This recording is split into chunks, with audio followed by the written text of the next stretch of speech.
Scott Rogers, welcome to the Ambitious Podcast.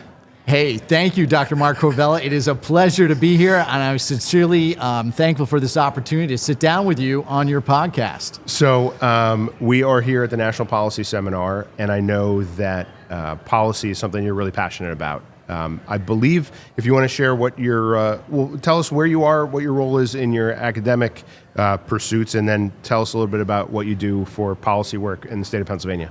Okay, academic pursuits. So yes, I was a former social studies teacher who actually taught American government and political science. It was something that I was brought up to grown and love and appreciate. Being the son of a former father, my father, who was actually a legislative assistant to a couple of senators and representatives in the state of Vermont, and work in New England on the 1990 Farm Bill. So I could see it firsthand, and then as I went through my own career, teaching American government and political science, and then becoming a Cisco Networking Academy teacher, and then entering the administrative ranks for career and tech ed, and becoming involved with the Pennsylvania Association of Career and Technical Administrators, as well as the Association for Career and Technical Education. Nice. So what's your role now? You're a director at CTE? I'm a director of York County School of Technology and the legislative chair for PACTA, the Pennsylvania Association of Career and Technical Administrators. And then at the national level for ACTE, part of the Administrative Division Policy and Legislative Committee, as well as the Region 1 Committee.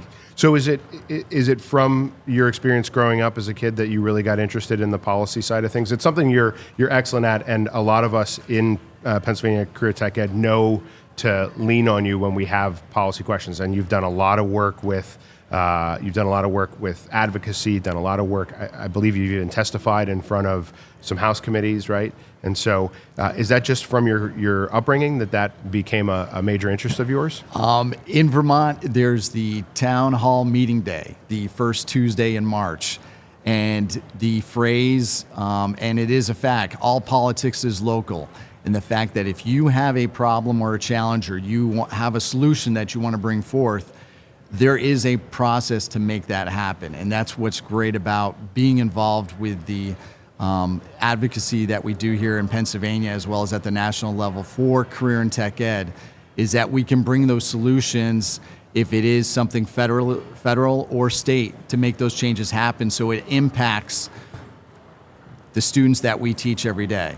So we heard this morning from some folks that work on Capitol Hill all the time, and it remains true that career and technical education is very much bipartisan, supported by both sides of the aisle, which is great to be part of something that is so well received. Does that make your legislative work or your advocacy work any easier, or does it actually make it more difficult, would you say? When it's bipartisan, it is great that you can walk into any office and speak to senators, representatives, both at the federal and at the state level, as well as local politicians, and sit down and say, here's the facts about career and tech ed and what it does to benefit the community. Yes, there is funding that needs to come in and take place to support quality career and technical education, quality programming, but there is a high return on investment because the skills, the curricula, the certifications, everything that we are delivering to students throughout high school has a direct impact for those students being economically successful in the workforce upon leaving the high school. And a majority of those students are living and working within the communities from which they grew up in.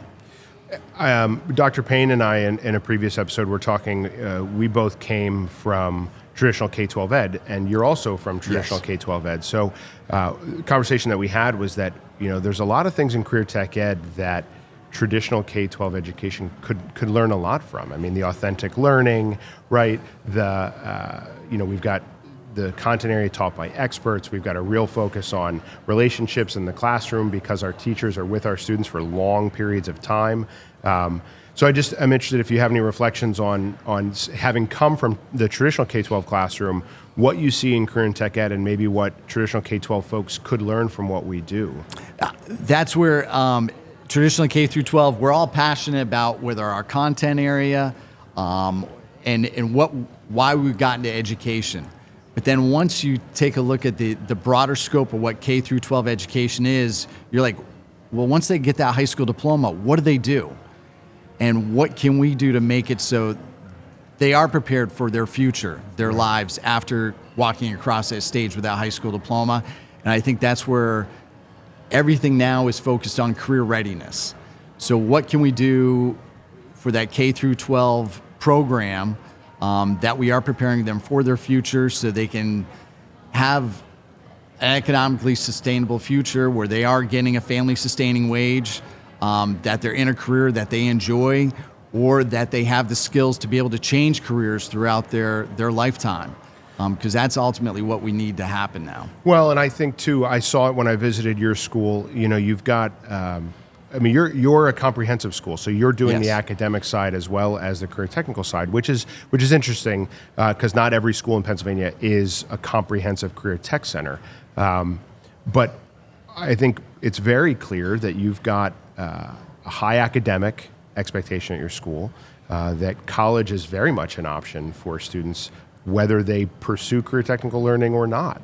And so I think it's kind of nice to have folks. I think CTE is experiencing a renaissance.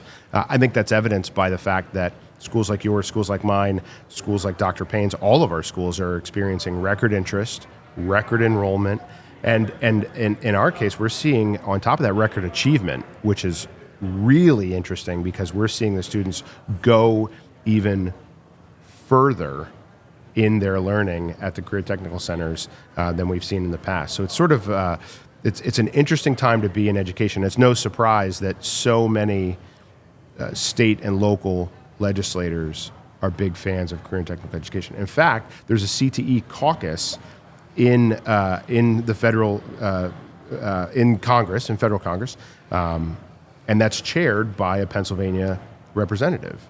Yes, Glenn Thompson out of Center County, and he's been doing it for years. He's come to York County School of Technology, visited with us, as well as other members of Congress. So that's where we have to build those connections. And I think you're talking about this generation of students, they are taking things seriously. They are thinking about their careers and after high school and what they can do. They get the bigger picture, and I'm also very thankful of the number of parents now that are supporting that career in tech ed experience for our students. Yeah, agreed. Ambitious is a student-produced project of Middle Bucks Institute of Technology. To find out more about MBIT, visit us at www.mbit.org.